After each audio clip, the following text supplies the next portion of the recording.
오늘 말씀의 제목은 뻔한 마지막은 없다입니다. 우리 옆에 계신 분하고 함께 인사 나누겠습니다. 오늘도 은혜 받는 예배 되십시오. 오늘도 은혜 받는 예배 되십시오. 반갑습니다. 무더위가 한참입니다.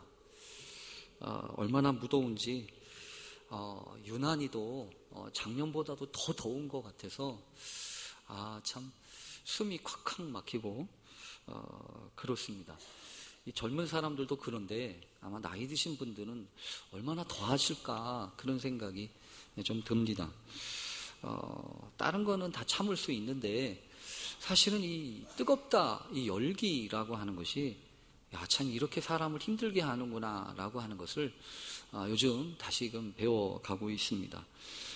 그래서 어쩌면 그 여름철이 되면 유독 생각나는 그 수필인가요? 아니면 그 글인가요? 하나가 그 신영복 선생이 썼다고 하는 그 감옥으로부터의 사색에 보면 그 여름 징역살이에 대한 이야기가 나오지 않습니까? 그 글에 보면 그 엽서로 이렇게 자신이 생각했던 것들을 이렇게 전하면서 그것이 책으로 편집이 돼서 나온 글인데요. 거기 보면 없는 사람들이 살기에는 겨울보다 여름이 훨씬 낫다고 하지만 이러면서 시작합니다. 이 교도소에 있는 우리들은 없기 살기는 더합니다만 차라리 겨울을 택합니다. 이렇게 이야기를 합니다.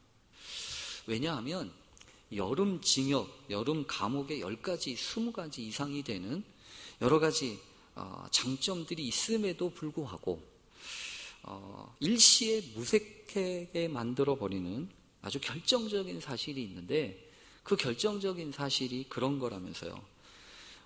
바로 내 옆에 있는 사람을 증오하게 된대요. 모로 누워가지고 칼잠을 자야 되는데 아주 조그만한 곳에 있으니까 모르겠어요. 요즘에도 그런지 에어컨이 있겠어요? 에어컨이 없는 곳일 테니까 아마 더 그러겠죠. 그래서 옆에 자다 보면 옆에 있는 사람이 사람으로 보이는 게 아니고 37.5도의 열 덩어리로 보여진답니다. 그러니까 옆 사람의 체온으로 이 추위를 이겨야 되는 이 겨울에는 그나마 사람을 따뜻하게 대하게 되지만 이게 내가 뭘 한 것도 아니고 내가 뭘 나쁜 짓을 하거나 무슨 해코지를 했으면 미워도 싸지요.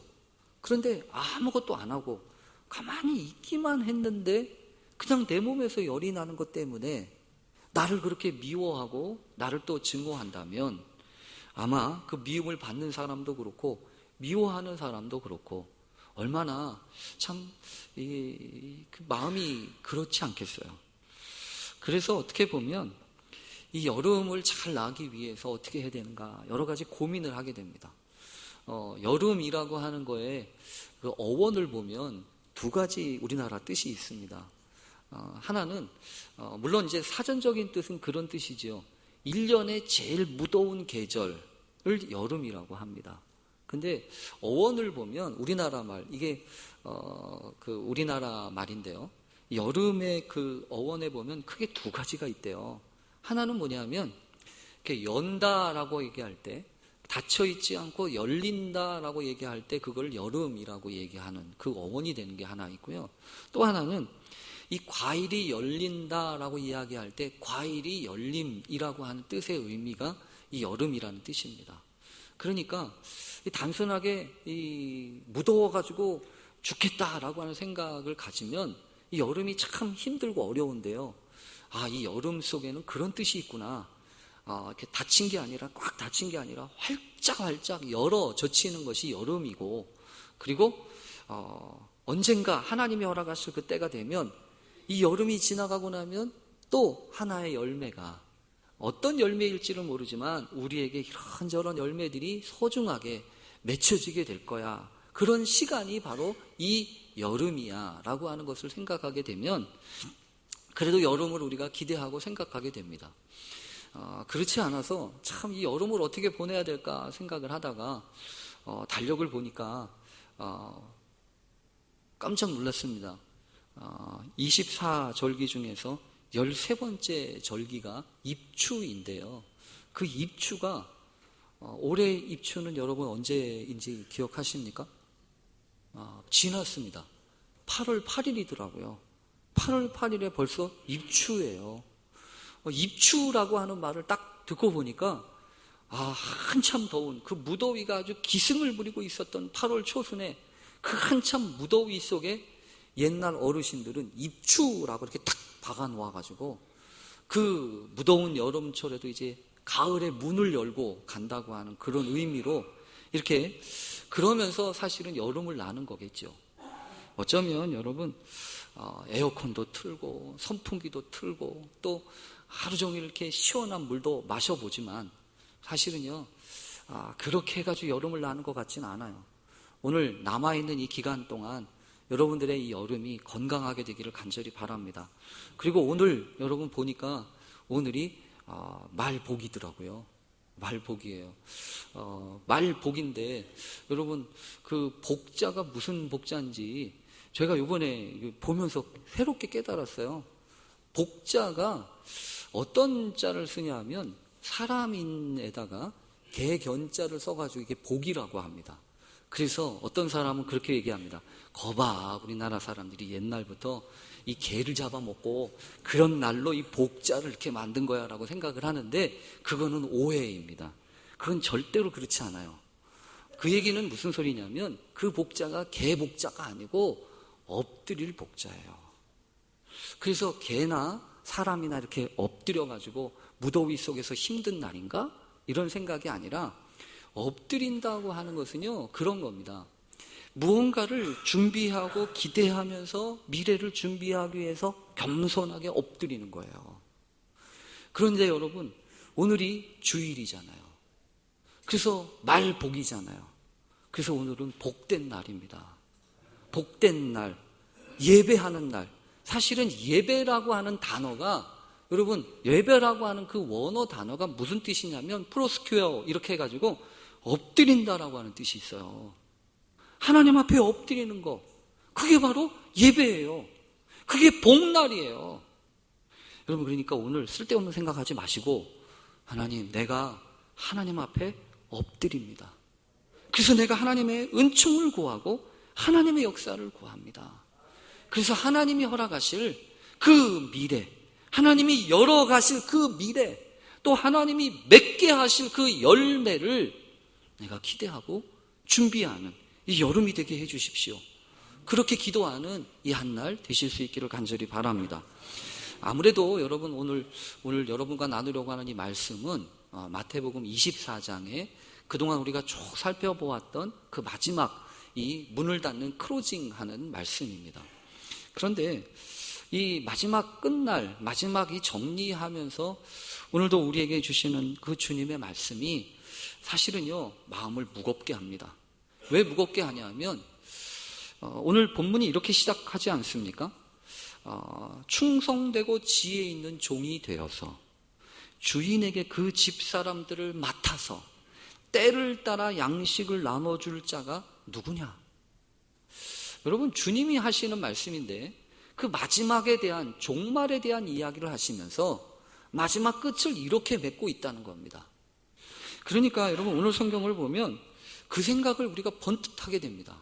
뭐냐 하면 마지막에도 문제가 있는데 그 문제는 뭐냐 하면 결국 사람이구나.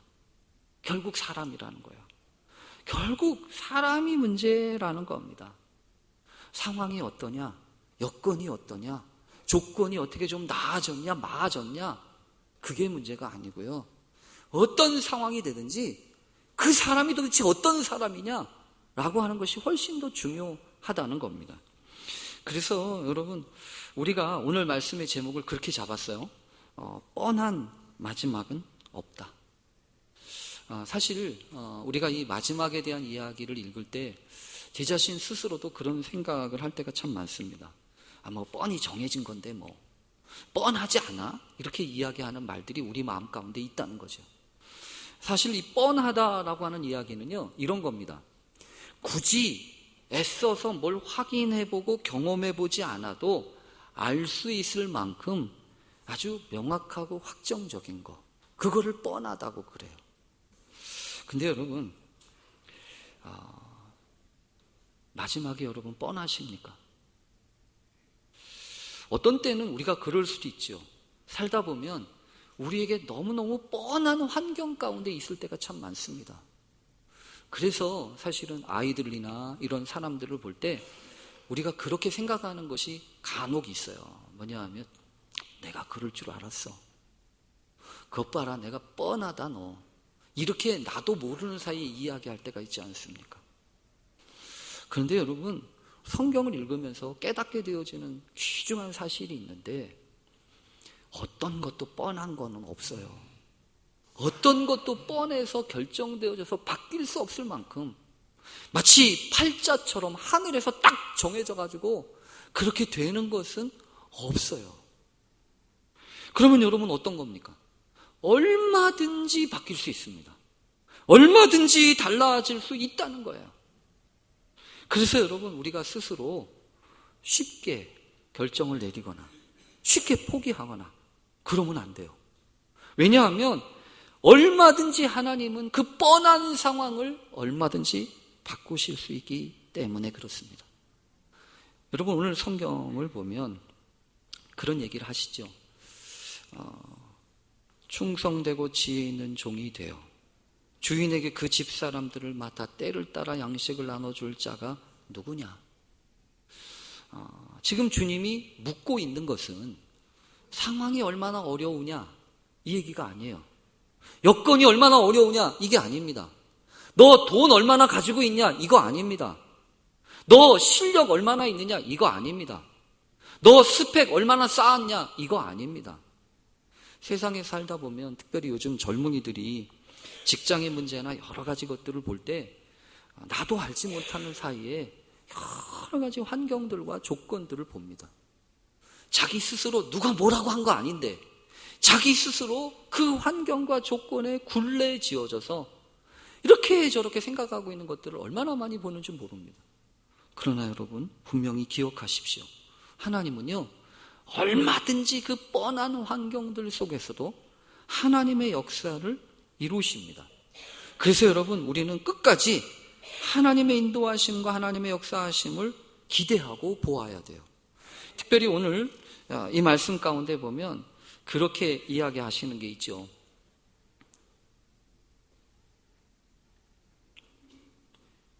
말씀을 보면서 그렇게 바쁘고 중한 마지막 때가 되면 여러 가지 많은 일들이 있는데 여기 보면 두 종류의 사람이 나오잖아요. 하나는 충성되고 지혜 있는 종이라고 하는 사람이 있고요. 한 사람은 48절에 보면 그 악한 종이라고 하는 사람이 있습니다. 그래서 제가 찾아봤어요. 이 사람들이 어떤 사람들은 악하고 어떤 사람들은 충성되고 지혜롭다고 얘기하는 건가? 근데 성경을 보면서 퍼뜩 깨달아지게 되는 거는요. 어떤 사람은 실력이 있고 어떤 사람은 능력이 있어서 착하고 충성하고 어떤 사람은 실력이 없어서 악해지는가? 여러분, 그거 아니라는 겁니다.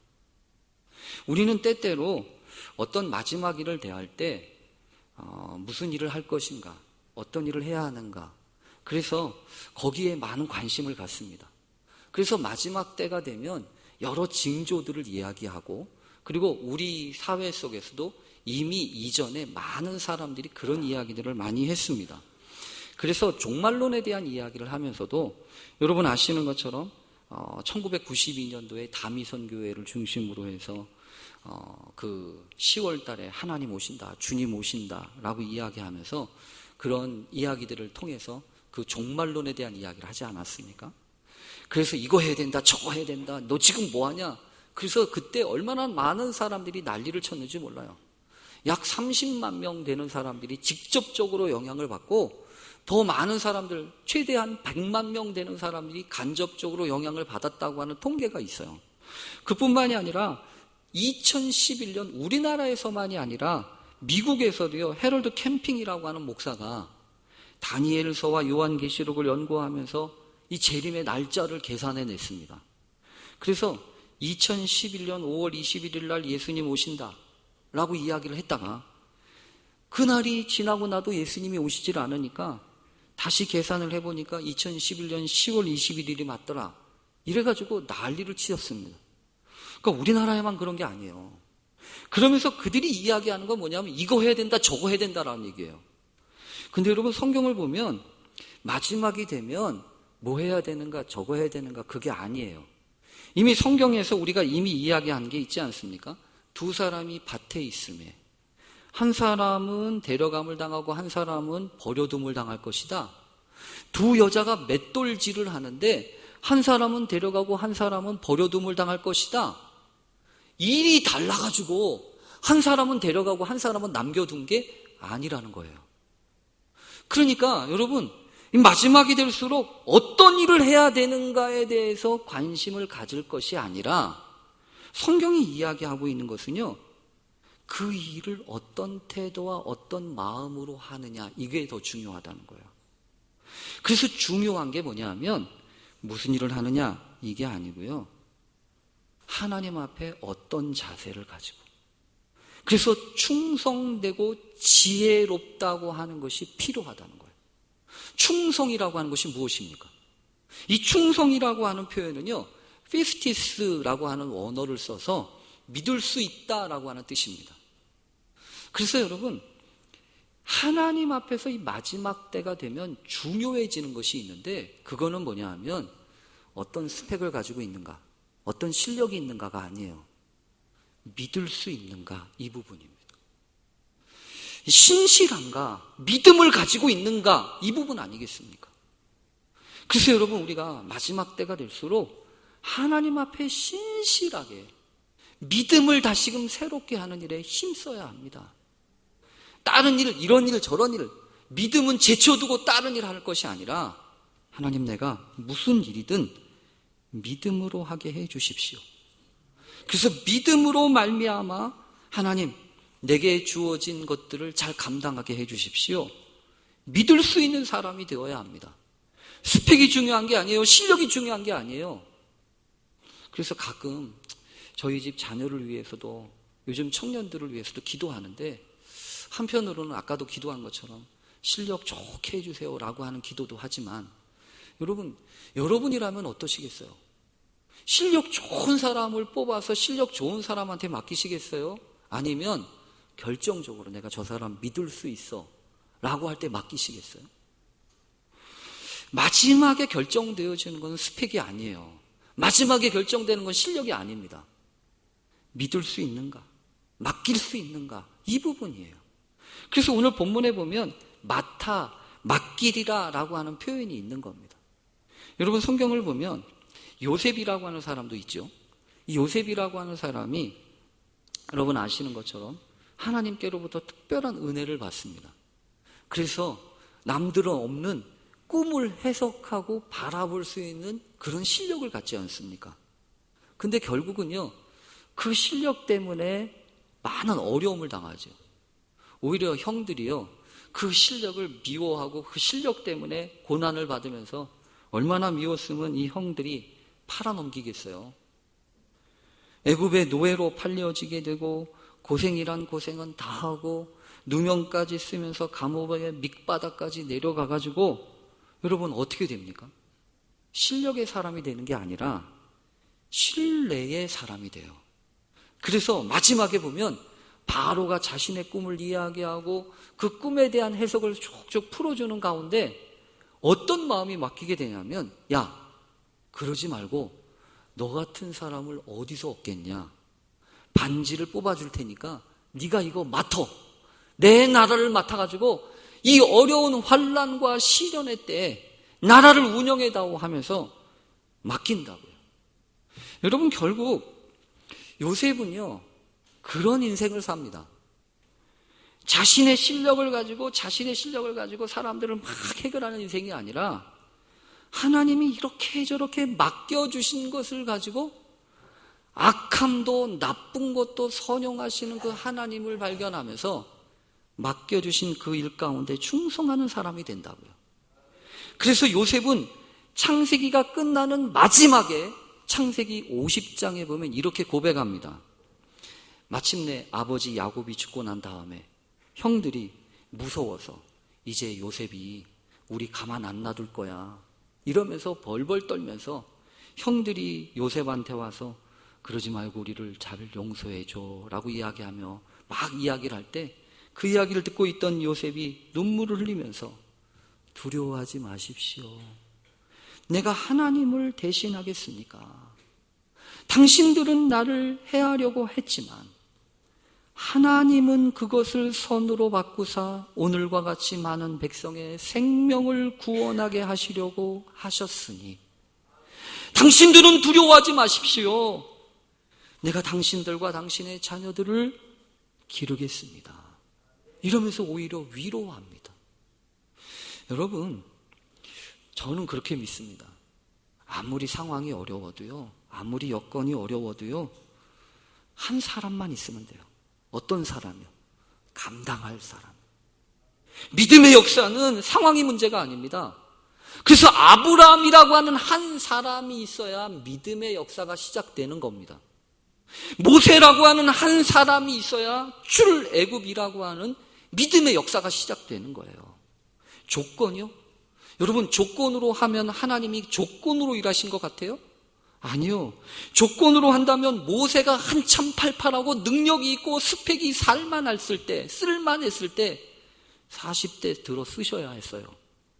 근데 하나님은 40대 팔팔했던 모세를 쓰신 것이 아니라 80세까지 광야에서 도망자로 도망다니면서 숨어 지내면서 자신이 가지고 있던 모든 것 다 물 빼듯이 다 빼곤 다음에 나는 아무것도 할 수 없습니다 라고 이야기했을 그때 하나님은 비로소 모세를 사용하셔서 역사를 이루시지 않습니까? 여러분, 뭐가 뻔해요? 뻔한 거 없어요. 어떤 것도 뻔하지 않습니다. 베드로는요, 자기 스스로 염치가 없어서 부활하신 주님을 만난 다음에도 나는 도저히 사명을 감당할 수가 없어. 뭐 뻔하니까, 나도 그랬으니까 이러면서 나는 과거에 고기잡이나 하던 거 그거 하러 갈 거야 하고 갈릴리로 돌아가지 않습니까? 그때 하나님이 찾아가셔서 물으시잖아요. 주님이 찾아가셔서 물으시잖아요. 실력을 물으신 게 아니에요. 능력을 물으신 게 아니라고요. 네가 이 사람들보다 나 사랑하냐? 네가 생각하는 미래가 어떠냐? 이걸 물으신 거라고요. 과거를 물으신 게 아니라 미래를 물으신 거라고요. 네가 생각하는 뻔한 미래, 그거 말고 내가 너를 위해 만들어주는 미래 하자 이거예요. 여러분, 오늘도 복날 오셔서 하나님 앞에 엎드리신 여러분들에게 하나님이 어떤 걸 맡겨주셨는지 그 맡겨주신 것을 잘 간직하고 회복하는 역사가 있게 되기를 간절히 바랍니다. 오늘 성경에 보면요, 중요한 게 한 가지 있어요. 실력도 능력도 아니라고 한다면 뭘까요? 생각이에요. 오늘 성경에 보면 그러잖아요. 악한 종에게 능력이 있어요. 악한 종에게 실력이 있다고요. 그러니까 그런 기회가 주어지지 않았겠습니까? 그런데 성경에 보면 악한 종이 마음에 생각하기를 주인이 더디 오리라 하여 동료들을 때리며 술 친구들과 더불어 먹고 마시게 되면 생각하지 않은 날 알지 못하는 시각에 그 종의 주인이 이르러 엄히 때리고 외식하는 자가 받는 벌에 처할 것이다. 여러분, 이 악한 종이 악하게 된 이유는요, 다른 것 때문이 아니었어요. 생각을 잘못한 겁니다. 주님 생각을 하지 않은 거지요. 자기에게 맡겨준 것을 자기 마음대로 할 수 있다고 생각하는 거예요. 여러분, 우리에게 주어진 것은 그냥 주어진 게 아닙니다. 내게 주신 시간도, 내게 주신 재물도, 내게 주신 모든 기회도 하나님이 이 모든 것들을 통하여서 하실 일이 있기 때문이에요. 그래서 오늘 본문을 보면 집사람들을 맡아 때를 따라 양식을 나눠줄 사람이 누구냐 이러면서 그 종은 복이 있을 것인데, 복이라고 하는 것이 뭐냐면요, 여기 성경에 보면 그래요. 내가 진실로 너희에게 이르노니 주인이 그 모든 소유를 그에게 맡길 것이다 그래요. 맡아서 수고하고 애쓰고 힘쓰고 하나님의 뜻대로 충성한 이들에게 하나님이 다시 허락하시는 것은 주님의 소유를 맡기시겠다는 거 아니겠습니까? 여러분, 소유가 우리의 행복을 결정하는 거 아니에요. 내게 주신 능력이, 내게 주신 소유가 나를 결정하는 것이 아니라 주님과의 관계 속에서 내게 허락하신 이 때가 무엇인지를 알면서 하나님, 이 때를 위함이 아닌지 누가 아느냐? 요즘 우리가 오후 예배 살펴보는 에스더의 심정으로 죽으면 죽으리라. 사실 여러분, 하나님이 허락하신 시간 사는 거 아니겠습니까? 하루를 살아도 하나님이 내게 주신 시간을 살아갈 뿐인데 부끄럽지 않고 후회스럽지 않게 살게 해 주십시오. 그래서 우리는 하루를 삶으로 영원을 살아가는 믿음의 사람들 되게 해 주십시오. 끝내 하나님 앞에 슬피 울며 이를 갈면서 내가 그랬을 뻔했어 하고서 뻔한 사람으로 끝나지 않고 하나님, 내가 죄악 가운데 죽을 뻔했지만 하나님이 십자가에서 이루신 그 은혜로 말미암아 내게 다시 새로운 기회로, 내게 다시 주신 구원의 은혜로 내가 여기까지 왔습니다. 그래서 이제 보니 하나님, 어쩌면 이런 일들이 내게 있습니까? 하나님의 놀라운 은총을 감사할 것뿐입니다. 그렇게 기도하며 찬양하는 우리 모두 되실 수 있기를 간절히 축원합니다. 아멘. 기도하겠습니다. 하나님 아버지, 남들은 그렇게 이야기합니다. 이미 뻔하다고 이야기합니다. 그래서 계산합니다. 200데나리온의 떡 가지고도 소용없습니다. 여러 가지 계산해보고 가능성 이야기하지만 하나님, 그래서 뻔한 게 아니라 하나님은 얼마든지 새로운 가능성을 만들어 내실 줄로 믿습니다. 문제는 그 가능성을 감당할 사람들이 누구이냐, 일터인데 충성스럽고 신뢰할 수 있는 믿음의 사람 되게 해 주시기를 간절히 원합니다. 또한 주님 지혜를 주셔서 끝까지 내게 맡기신 사명 잘 감당할 수 있도록 하나님 앞에 지혜로운 일꾼 되게 해 주시기를 간절히 원합니다. 무더운 여름철, 무덥기만 한 것이 아니라 막혀졌던 것이 열려지는 여름 되게 하시고 맺혀야 될 과일, 열매가 맺혀지는 이 여름 되게 해 주시옵소서. 엎드리며 나아가는 하루하루 되게 하시사 하나님이 이루실 그 놀라운 믿음의 세계를 증언하는 복된 아름다운 날이 오게 해 주시옵소서. 이 나라의 민족을 긍휼히 여기시고 하나님이 허락하셨던 그 광복의 기쁨처럼 다시 한번 이 나라의 회복의 역사, 은혜의 역사가 올 수 있도록 우리에게 맡기신 이 시간들과 우리에게 주신 이 기회들을 잘 활용할 수 있는 지혜를 더하여 주옵소서. 예수님의 이름으로 기도합니다. 아멘.